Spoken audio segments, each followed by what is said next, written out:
السلام علیکم ladies and gentlemen, مائی نیم از محمد ذکریہ اور میں ایک ماہر نفسیات ہوں۔ آج کے ویڈیو میں ہم ایکسپلین کرتے ہیں کہ پاکستان میں ماہر نفسیات بننے کے لیے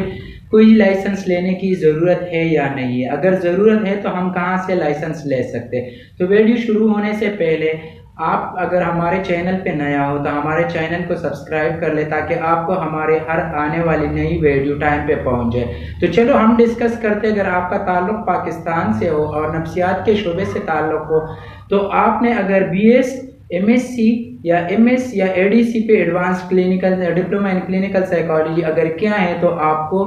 لائسنس لینے کی کوئی ضرورت نہیں ہے۔ آپ ایک کلینکل سائیکالوجسٹ ہو، ایک ماہر نفسیات ہو، کیونکہ ہمارے پاس کوئی ایسا ایسوسیشن نہیں ہے جس سے ہم کوئی لائسنس لے لیں۔ اگر آپ کو کوئی کہے کہ میں ایک لائسنس یافتہ سائیکالوجسٹ ہوں یا لائسنس ویریفائڈ سائیکالوجسٹ ہوں تو آپ ان کے باتوں میں نہ آئے اور اس طرح کی کنفیوژن میں نہ رہے، کیونکہ ہمارے پاس ایسا کوئی ایسوسیشن نہیں ہے جہاں سے ہم کوئی لائسنس لے لیں۔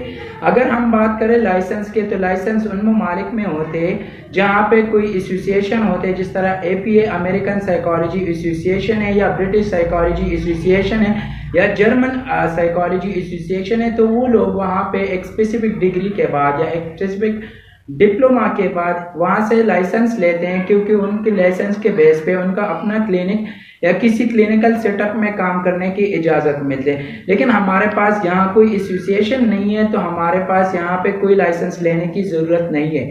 جسٹ آپ کو کیا کرنی چاہیے، آپ کو بی ایس یا ایم ایس سی کے بعد M S in clinical psychology یا اے ڈی سی پہ advance diploma in clinical psychology کرنی چاہیے تو آپ ایک ماہر نفسیات بن سکتے ہیں، اور اسی کے بیس پہ آپ اپنا کلینک بھی کھول سکتے ہیں اور کہیں بھی کلینکل سیٹ اپ میں کام کر سکتے ہیں۔